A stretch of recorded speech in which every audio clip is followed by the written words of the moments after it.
the Arabs. He asked him, come forward, taqaddam. And then he ordered his fellows, the moment he lies, give me a sign so I can teach him a lesson.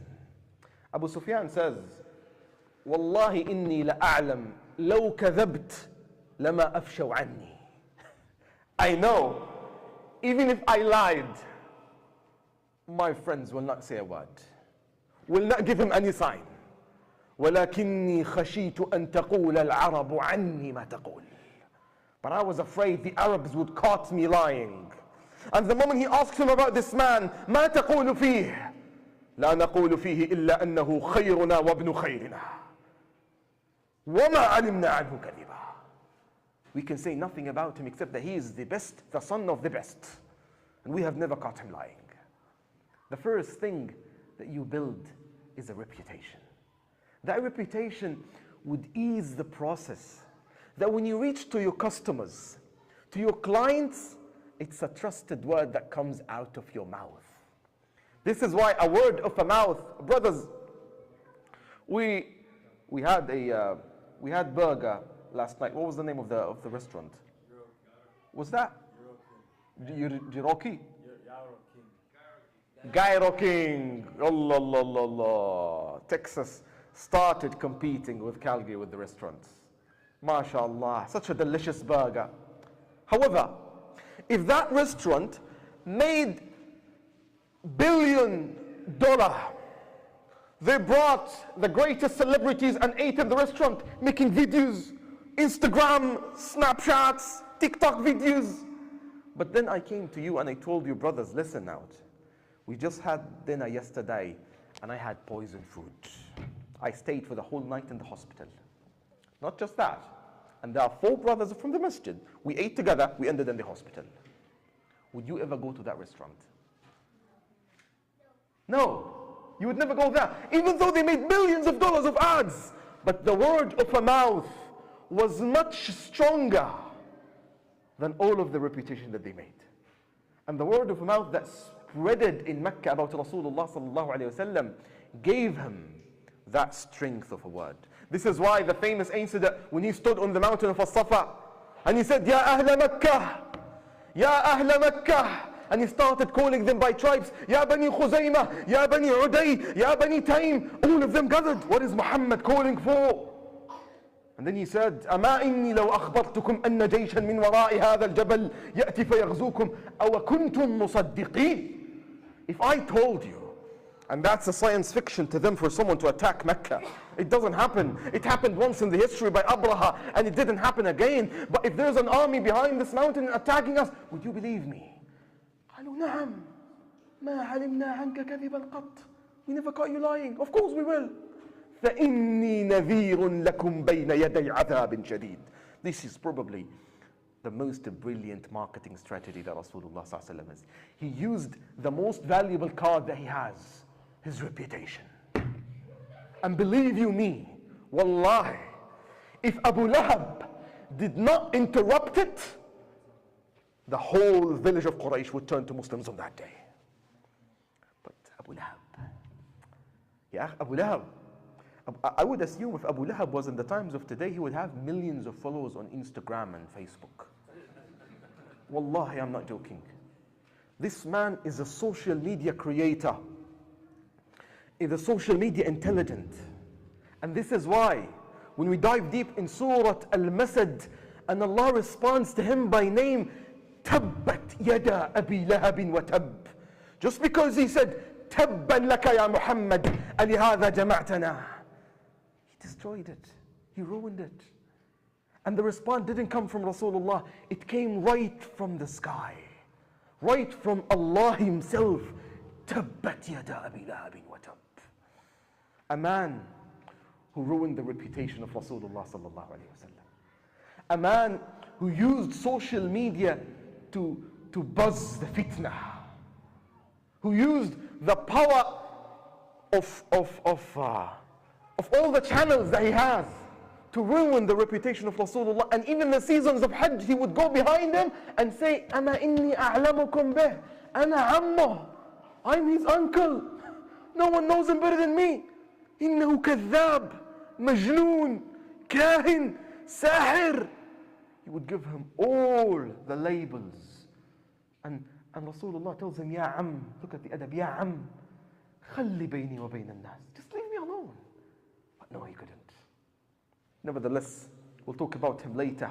Reputation is the strongest tool that Rasulullah sallallahu alayhi wasallam used, but yet it wasn't that successful because of the flashback that they said about Rasulullah. And Quran responded to that in many times. They said, Kahin, وَمَا هُوَ بِقَوْلِ kahin. They said, Sahir, وَمَا هُوَ بِقَوْلِ sahir. They said, a liar. Allah subhanahu wa ta'ala responded to all of that. Rasulullah used a different technique. Again, he's a businessman, tajir. And there's something for businessmen, salesmen. Any salesman here, we have them? So we can use? MashaAllah. Okay, you can help me out, inshallah, in the strategies that you use. Correct me if I'm wrong all the way, because this is also a businessman lecture, not just a religious lecture. Something called vertical marketing. And that terminology is made by someone, a writer. I call him the most intelligent, brilliant salesman in the history of mankind, after Rasulullah sallallahu alayhi wasallam. His name is John Gerard. And he wrote a book called How to Sell Anything to Anyone.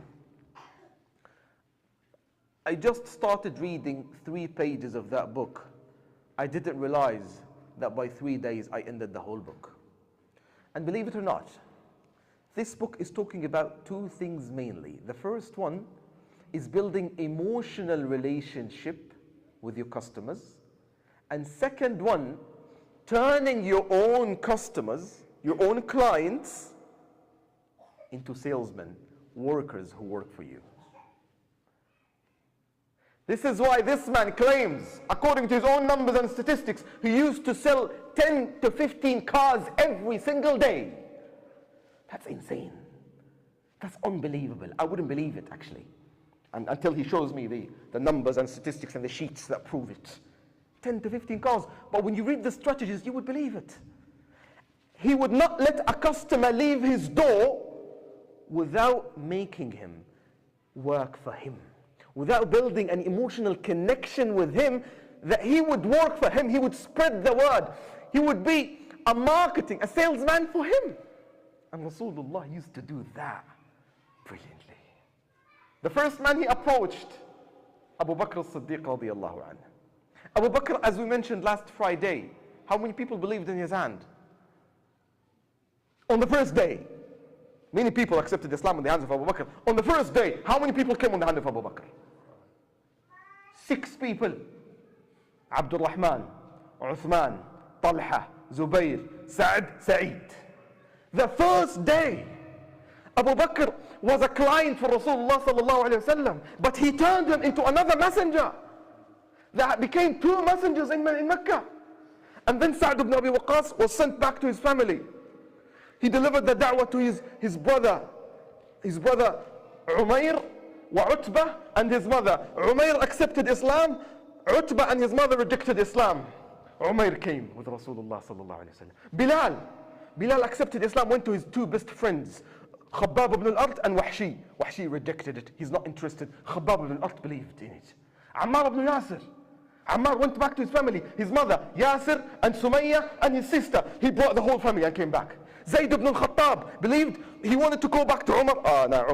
Umar is something else, just leave him alone. He went to his sister Fatima. Fatima believed, accepted Islam. In a span of 30 years, 50 people accepted Islam. How many did Rasulullah sallallahu alaihi wasallam approach out of those 50 people? Not even 10. Not even 10. But what did he do? Vertical marketing. Brothers, I would imagine, if we use this strategy here in the masjid, wallahi, people will be in the streets lined up for Salatul Fajr. Sanad would come to Salatul Fajr. You come by yourself, how come? This is why the community would blame, the masjid is empty, the imam is not doing his job, the board members are lacking, do more job. What about you point fingers to yourself and blame yourself for a second? What if you acted like a messenger? If you were at the time of Rasulullah sallallahu alaihi wasallam, he would turn you as a messenger. You can't be a passive member. Just coming to the masjid is not enough to Rasulullah sallallahu alaihi wasallam. You came. The Saudi community is massive. Where are they, brother? The Afghani community, Brother Faisal, Brother Ahmed, Brother Basil. Where's the Palestinian community?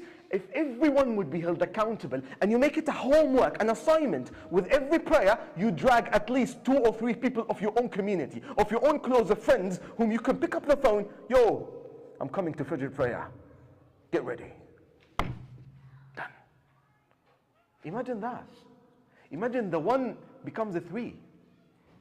Hey, you want to catch a cup of coffee and then we go pray Isha? We're going to the gym. What about we pray Maghrib and then go to the gym? This way the masjid becomes the connection, becomes the hot spot of the city. This is the first thing, turning your clients into your own workers, into messengers. And this is what we need to apply. Brothers, don't make this lecture just about words flying in the air. Please, let's act upon them. Wallahi, if we did that practically, you don't need an imam. You don't need people to arrange and take care of your masjid, because there will be hundreds of board members. The whole community are just a bunch of imams together, making their own form of da'wah. And this is how Islam spread, by the way. Someone I trust, someone I love, he dragged me to the masjid. And believe it or not, in my all years of being an imam, wallahi, and may Allah forgive me, I didn't persuade a non-Muslim to become a Muslim. All the people who accepted Shahada in the masajid that I've been at, Imam, had nothing to do with it. But guess how they came to the masjid? Through their friend in high school, through a friend in the university, a group of boys. They used to go out from the class to catch a Friday prayer, and a non-Muslim was really interested. Hey, you just leave every Friday at 12 p.m. Can I join you? Can I become one of you? And step by step, Shaykh, he wants to take the Shahada. The greatest influencers are the ones who are working out there. Imam is just giving da'wah to Muslims. This is, I would say, the most useless job in the community is the job of an Imam. He's talking to people who are already in the masjid. But the greatest value of messengers are the ones on the streets. The ones are working in corporate jobs, on the field, on clinics, they work at mechanics, they receive customers every single day. You can always have interactions and bring them to the masjid. Not just that, and also bringing an emotional relationship with those people. Believe it or not, Muslims, and I would say this statistics from me, you won't find it somewhere else, 95%, that's too much, 90% of those who come to the fold of Islam, it's just a matter of time and they step away and go to their own bath, back again. 10% would stay in that loop. And the reason of those 10% staying in the loop, that they found emotional connection through one of the members in the Muslim community. I could not catch a single Muslim who accepted Islam and he was coming to the masjid every single day. I'm just delivering my own experience in Calgary.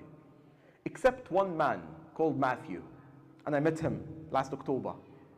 When I came to the masjid again, I found him. Matthew, you're still there, you're still alive. MashaAllah, hugs and kisses. The only reason he got attached to the community and the masjid because of a Moroccan brother who kept inviting him to his house every morning, every weekend. Not just that, and he invites his wife and his kids. So the kids of Matthew became the kids of Brother Khalid. And the wife of Matthew became the wife of Brother Khalid. It's a different culture, like different food. And they're so hospitable, welcoming. That doesn't exist in this Western culture where everyone, you don't even know the name of your own neighbor. And suddenly this man is opening his doors. Got attached to Islam. Brothers, keep this in mind and let's act upon it tonight, the vertical marketing. And this would transfer us to the third point. Why didn't Rasulullah approach many people at the beginning of da'wah? Take this, because Rasulullah doesn't care about the quantity. He cares about the quality. He doesn't want, like our ummah today, huge numbers. But what are they? غُثَاءٌ كَغُثَاءِ السَّيْلِ. They wouldn't make a change. Rasulullah ﷺ says, إِنَّ النَّاسِ كَالْإِبْلِ الْمِئَةِ لَا تَكَادُ تَجِدُ فِيهَا رَاحِلَةً وَاحِدَةً. People are like 100 camels. You can barely find a single camel that would travel with you long distances and take the thirst and tiredness and exhaustion. That's how people are. We are here, all of us together. How many of us are really active?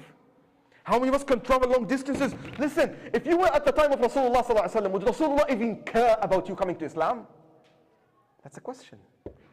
Rasulullah cared and made actually a dua that Abu Jahl would come to Islam. Listen, if it's not Islam, Abu Jahl would be one of the greatest men in the history of Arabs. The amount of influence that he had on Quraysh. If it's not Abu Jahl, Rasulullah wouldn't be expelled out of Mecca. If it's not Abu Jahl, the Battle of Badr would not even exist. If it's not Abu Jahl, the whole story of Seerah would change and take a different path. This is why he made a dua and he said, Allahumma a'izz al-Islam bi ahad al-Umarayn. Amr ibn Hisham, Abu Jahl, or Umar ibn al-Khattab. Ya Allah, Ya Rasulullah, you want this man, Abu Jahl, to become a Muslim? Yes. Because if this man fought with you, shoulder to shoulder, that's a different game, brother. Victory. Something else. This is why Allah subhanahu wa ta'ala brought Abu Jahl in Quran. I've caught him and I did the counting today in 13 verses. 13 verses, Allah responds to Abu Jahl. Just stop it. أرأيت الذي يكذب بالدين سورة الماعون سورة العلق أرأيت إن كذب وتولى ألم يعلم بأن الله يرى سورة القيامة أولى لك فأولى ثم أولى لك فأولى فلا صدق ولا صلى ولكن كذب ثم ذهب إلى أهله يتمطى أولى لك فأولى أفرأيت الذي كفر بآياتنا in سورة مريم in سورة الإسراء he brings them again in سورة الأنعام he brings them again in 13 different verses. And at the same time, Rasulullah was counting the days to bring Umar ibn al-Khattab to Islam. And when he came, Rasulullah hosted him. Rasulullah is the one who opened the door for him and grabbed him. And he said, أَمَا آنَ لَكَ أَن تُسْلِمَ يَا ابْنَ الْخَطَّابِ. Isn't it time for you to accept Islam? Enough is enough. And Umar said, أشهد أن لا إله إلا الله وأشهد أنك رسول الله. What did Khalid bin Walid do to Rasulullah sallallahu alayhi wa sallam? Huh? Khalid bin Walid, one of the people who killed the greatest, if there is any sin, the man who's responsible for all the Sahaba being killed in the Battle of Uhud was this man. Leadership in military. Such a soldier that equals thousands. Rasulullah sallallahu alayhi wa sallam was keeping an eye on him since the first days of da'wah. But he couldn't accept. Would Rasulullah forget? No. Does Rasulullah forget what he did in the Battle of Uhud? Absolutely not. This man. When Rasulullah went to Umratul Qada, and Umratul Qada is at the 7th year after Hijrah. It's 1 year after Sulh al-Hudaybiyah. So Rasulullah visited Mecca for the first time after migrating to Medina. Right? Sounds good? As he's doing the tawaf, he's looking around. Brothers, you're talking about more than 16 years after Rasulullah was sent as a messenger. More than 16 years. You should forget about Khalid and Amr ibn al-As and all of those people. But as Rasulullah is going in the tawaf, he's looking around. And he asked his brother, Al-Walid ibn al-Walid. And he told him, Ya Walid, أين Khalid? Where is Khalid? قال وليد يا رسول الله لا عليك إنما يأتي الله به إن شاء. Don't worry about him. Allah will bring him if He wills. Rasulullah ﷺ told Al-Walid to send a message to his brother and tell him, Ya Khalid, إني لا أرى أعجب من إعراضك عن الإسلام وعقلك عقلك. I'm just shocked. How would you turn away from Islam and you have such a brain, such an intellect in your head? أما إنه والله لو جعل شدته في الإسلام لكان خيرا له ولقدمناه على غيره. Wallahi, if he would accept Islam and put all his strength in Islam, it would be better for him, and we would give him leadership over our own Muslims. Al-Walid ibn al-Walid delivered that message to Khalid ibn Walid. 1 year after that, Khalid ibn Walid accepted Islam. You know, when Khalid receives this message and he thinks, does Rasulullah care about me? Personal relationship. Rasulullah doesn't treat with numbers. He treats with people. Quality, not quantity. So become, that sounds wrong, but become another version of Umar ibn Khattab. I was going to say become another version of Abu Jahl, but don't be. Fourthly, any businessman looks ahead of time, not tomorrow. This is why businessmen are risk takers. And I would assume that many words in English are derived from Arabic.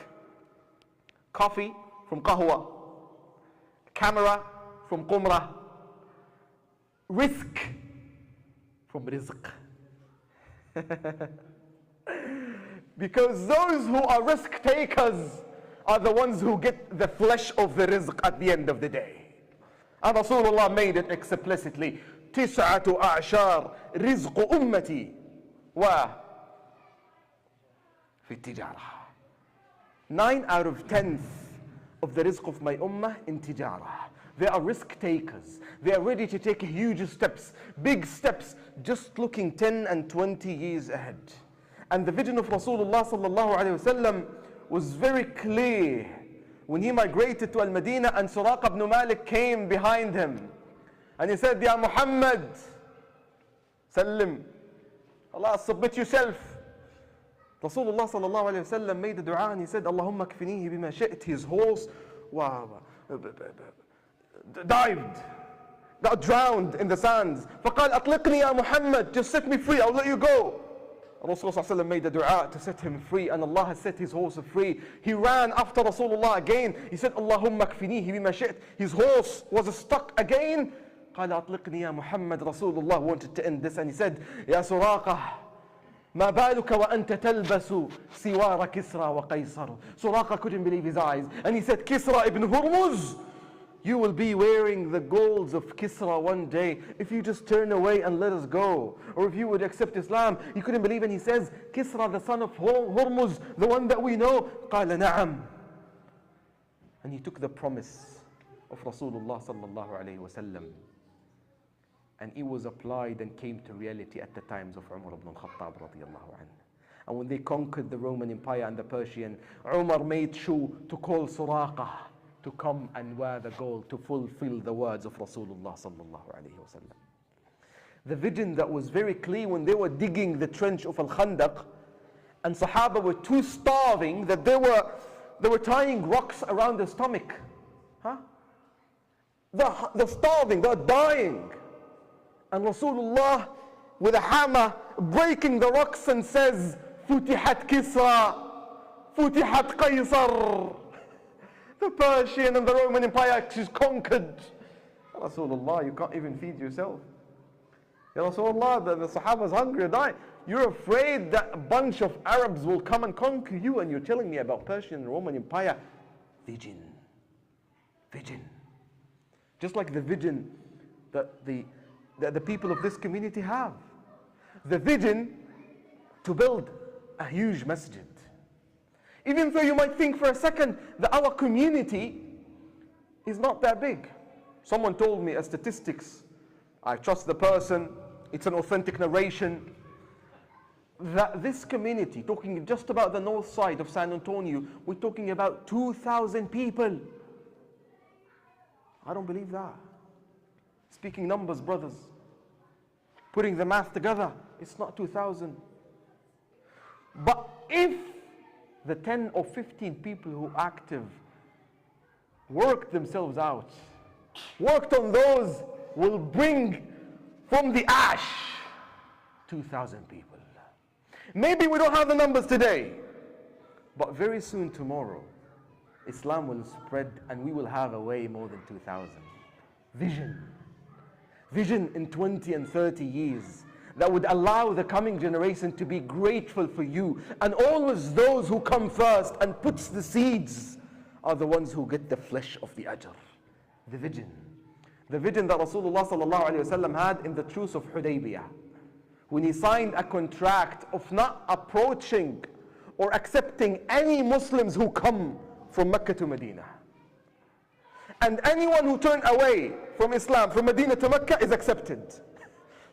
When you read the contracts of this document, it is absolutely a loss. It's a shame. But only if you think of tomorrow. If you're a man of a vision, for 10 and 20 years like Rasulullah sallallahu alayhi wa sallam, إِنَّا فَتَحْنَا لَكَ فَتْحًا مُبِينًا. Allah called it fatah. And no one would ever believe it's a fatah except a man with a vision. Umar ibn Khattab himself didn't have that vision. He was furious. And he said, Ya Rasulullah, لِمَ نَرْضَ الدَّنِيَّةَ فِي دِينِنَا. Why would you lower our head and go back to Medina without performing Umrah? أَلَسْنَا عَلَى الْحَقِّ أَلَيْسُوا عَلَى الْبَاطِلِ. Aren't we the one following the truth and they are following the falsehood? فَقَالَ بَلَى يَا عُمَرْ إِنِّي رَسُولُ اللَّهِ وَإِنِّي أَمْضِي بِأَمْرِهِ. I am the messenger of Allah and I'm following his orders. He goes to Abu Bakr and tells him, Ya Abu Bakr, أَلَسْنَا عَلَى الْحَقِّ أَلَيْسُوا عَلَى الْبَاطِلِ فَلِمَ نَرْضَ الدَّنِيَّةَ فِي دِينِنَا. Abu Bakr told him, Ya Umar, إِنَّهُ رَسُولُ اللَّهِ فَالْزَمْ غَرْزَهُ. إِلْزَمْ غَرْزَهُ. Hold the vision, brothers and sisters. Be another businessman who would transfer the message of Allah subhanahu wa ta'ala. The fifth point, the one before the last, inshallah, will share their thoughts. And again, you might have different aspects and dimensions that I couldn't reflect on in the life of Rasulullah sallallahu alaihi wasallam. I would love to have your interactions as businessmen, as messengers, as people of da'wah in this community. The fifth one, and the one I love the most, please give me your undivided attention. If you're about to fall asleep, just wake up for a minute. The lifestyle of a businessman is what matters. A businessman is not an employer, is not an employee. He doesn't work from 8 to 5. He doesn't shut down his phone when you go home, no. He works 24/7. You find him at home responding to emails, picking up phones, interacting with customers, following up with the clients. He goes to visit some people to build emotional relationship. And then he goes in a function, and all of that is an ongoing job. And you would find that in the life of Nuh alayhi salam, for example. All prophets had this mentality. If you would open Surah Nuh and see how Nuh alayhi salam was telling Allah about his mission. A report. Allah told him, إِنَّا أَرْسَلْنَا نُوحًا إِلَى قَوْمِهِ أَنْ أَنذِرْ قَوْمَكَ مِنْ قَبْلِ أَنْ يَأْتِيَهُمْ عَذَابٌ أَلِيمٌ قَالَ يَا قَوْمِ إِنِّي لَكُمْ رَسُولٌ أَمِينٌ فَاتَّقُوا اللَّهَ وَأَطِيعُونِ. Now read the report. قَالَ رَبِّ إِنِّي دَعَوْتُ قَوْمِي لَيْلًا وَنَهَارًا. Days and nights. He's working double shifts. لَيْلًا فَلَمْ يَزِدْهُمْ دُعَائِي إِلَّا فِرَارًا. Not just that. وَإِنِّي كُلَّمَا دَعَوْتُهُمْ لِتَغْفِرَ لَهُمْ. I'm so naggy. You know, it's always real estate agents.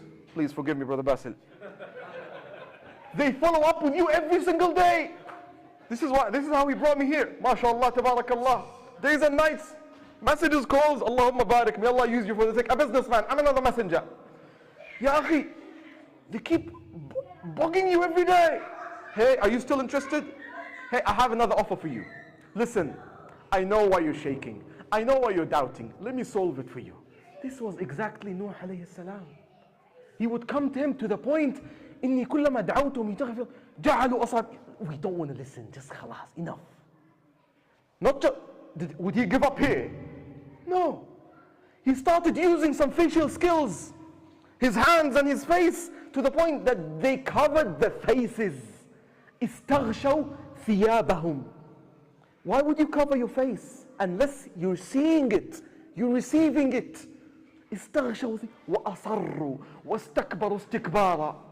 I came to them in publics and I came to them in secrets. ثم إني دعوتهم جهارا. I came to the masjid, to the market, to the church, to Walmart, to H.E.B., everywhere.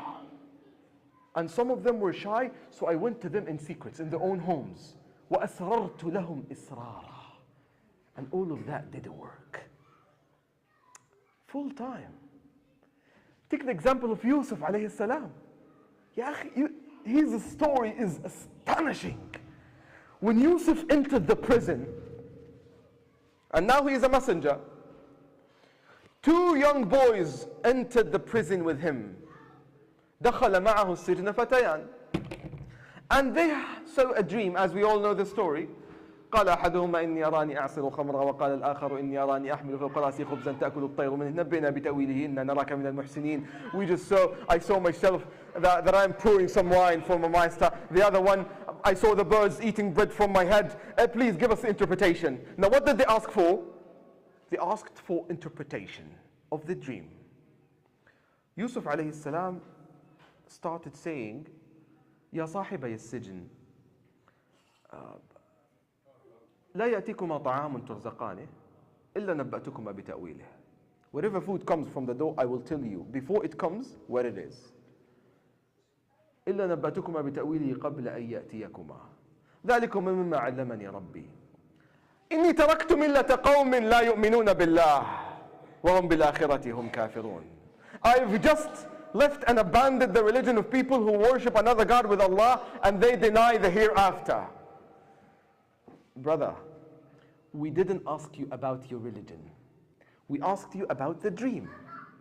He continues, وَاتَّبَعْتُ مِلَّةَ آبَائِ إِبْرَاهِيمَ وَإِسْحَاقَ وَيَعْقُوبَ. And I followed the religion of my own fathers, Ibrahim, Ishaq. Ya akhi, we told you the dream. What does that religion has to do with it? But once he saw a 1% chance, it's just in his head. He can't help it. Once he saw a chance to spread the da'wah, he took an advantage of it. إبراهيم وإسحاق ما كان لنا أن نشرك بالله من شيء ذلك من فضل الله علينا وعلى الناس ولكن أكثر الناس يا صاحبي السجن أأرباب متفرقون خير أم الله الواحد القهار. He kept going and going and going. يا أخي, the dream, the last thing, after he finished and delivered his message, he said, أما أحدكما فيسقي ربه خمرا وأما الآخر فيصلب فتأكل الطير من رأسه. Did you use those chances that come to you every single day at work? Did you wait until those non-Muslims and co-workers open a discussion, has nothing to do with Islam, just a discussion, and you took an advantage of it? Subhanallah. It's a lifestyle. It's a mindset. And Rasulullah, as a businessman, he acts upon that. Last point, inshallah, in the story, and I will be concluding. When Rasulullah ﷺ went from Mecca to Al-Ta'if, and that was one of the worst days, when Aisha radiallahu anha asked Rasulullah, ما أشد يوم مر عليك يا رسول الله صلوا عليه. قال إذ أخرجني قومك من مكة وعرضت نفسي على بني ثقيف وعرضت نفسي على أهل الطائف. When your people expelled me from Mecca and I went to the people of Taif, I offered them to accept Islam and they denied and they kicked me out. Imagine, you're being expelled from a city and then again expelled from another city for a message of Islam. That's another message which a businessman also has. He never gives up. Never gives up. Like, give it. Listen, even if he loses a business, Yemeni brothers knows exactly what I'm talking about. MashaAllah, tabarakallah. Yemeni has business in his own blood. He's a businessman. Put him in the middle of nowhere. He will know how to function a business out of the ash. If he loses in a business, he opens a new one. If a branch loses, he opens another in another city. And Rasulullah always does that. It doesn't work in Mecca? Let's try Ta'if. Doesn't work at Ta'if? Let's try Medina. His own and beloved uncle comes to him and tells him, Ya Muhammad, لَقَدْ أَثْقَلْتَ عَلَيْ. Come on, I've been protecting you for a long time. Is there any chance you would give this up and protect the Bani Hashim? قال يا عم والله لو وضعوا الشمس في يميني والقمر في شمالي على أن أترك هذا الأمر ما تركته. If you put the sun in my hand and the moon in my left, to leave this matter, I would never leave it. Never gives up. So when he came out of Ta'if and they threw him with the stones to the point that his feet and his head was bleeding, and he had Zayd ibn Haritha with him, his servant, and they sat down in a bustan outside Ta'if, and a young boy from Ta'if felt bad for him. So he came with a bag of grapes, and he offered it to Rasulullah sallallahu alayhi wa sallam. And Rasulullah is tired, exhausted, and he asked him, what's your name? Does anyone know his name? Da'as. Addas wala Da'as? Addas ibn Mada. Bring us his full name, ya akhi. He's a man who deserves his name to be known because he accepted Islam from the first. Huh? Yes. That's your name backwards? MashaAllah. Addas came to him and gave him grapes. Rasulullah asked him, من أي البلاد أنت? Where are you from? فقال أنا من نينوى. Nainawa. Does that ring a bell? Oh, Rasulullah sallallahu alaihi wasallam immediately, his eyes started flashing. This is an opportunity of da'wah. A person might come to Islam.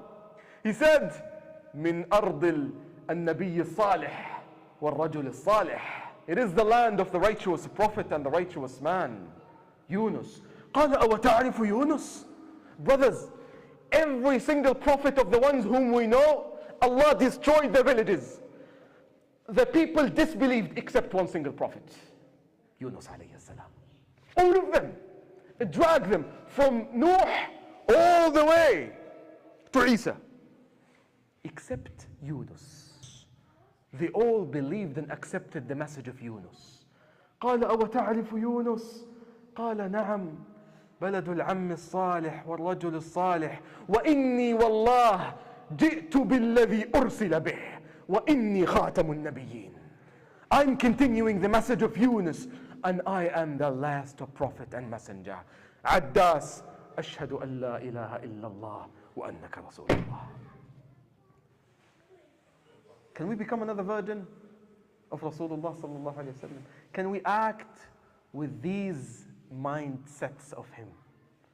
The planning that he had, the connection, the emotional bond that he would build with each and every individual and in the community is the core success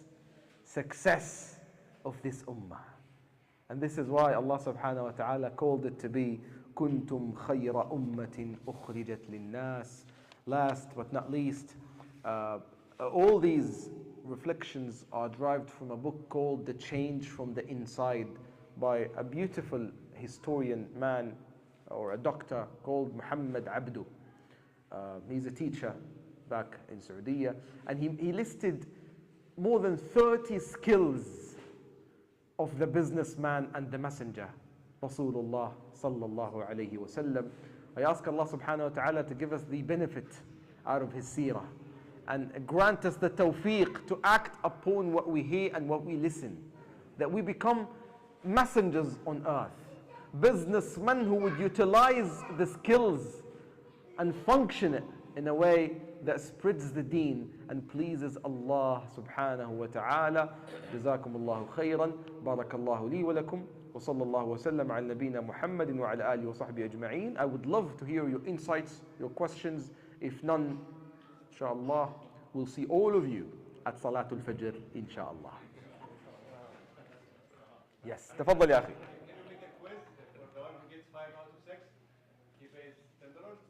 Oh, $10. Who's going to pay $10? You're going to pay it. regret to ask it.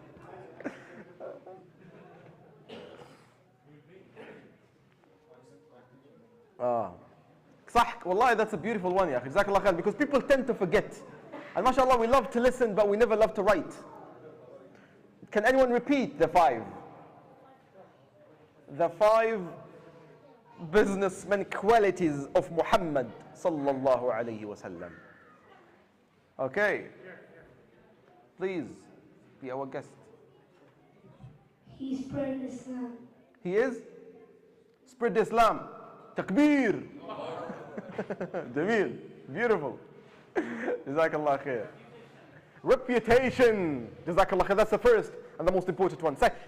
If you notice, if you followed, everyone drags the other. Reputation. But then it didn't work. So what did Rasulullah do? Vertical marketing. Yes. And building an emotional bond with the customers, with the clients. And then what? Vision. Absolutely. The vision of 30 years ahead. Yes. Rasulullah didn't approach any man on the ground. He was very... What's that? Lifestyle. Lifestyle of a prophet. Jazakallahu khairan. What about Abu Jahl? Influence. And in other words, never give up. Absolutely.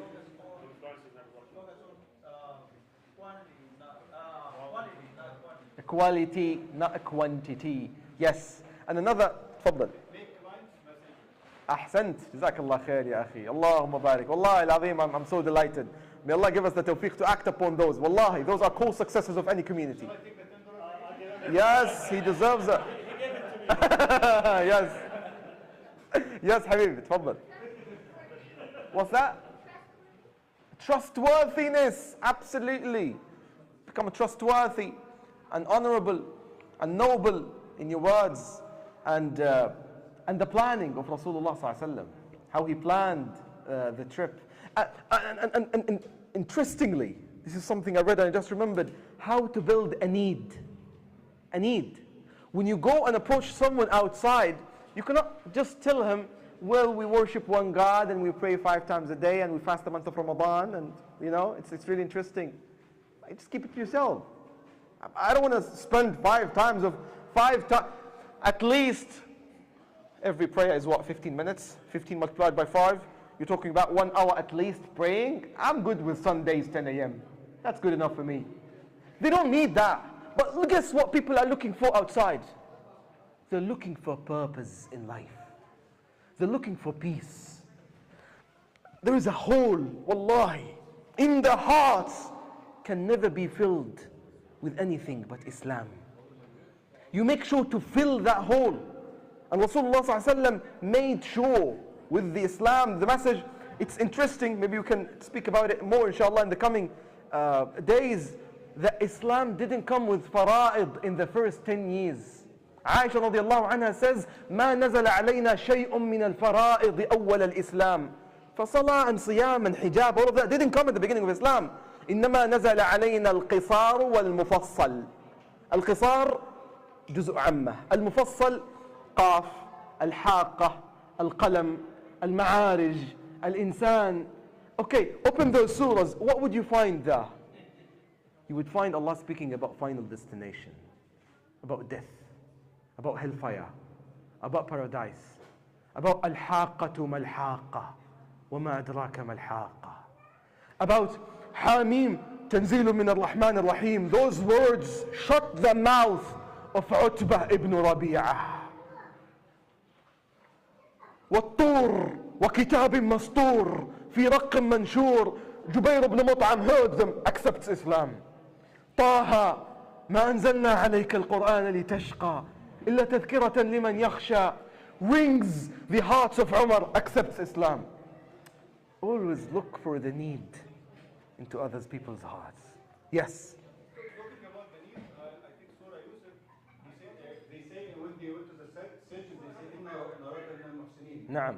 So he showed them إحسان. the need. Yeah, absolutely. SubhanAllah. True. So many treasures and treasures that can be derived and digged from the Quran, and you could never get enough of it. نسأل الله أن يرزقنا التوفيق ويجعلنا من أهل القرآن أهل الله وخاصته بارك الله لي ولكم وصلى الله وسلم على نبينا محمد وعلى آله وصحبه أجمعين. The boring part has ended.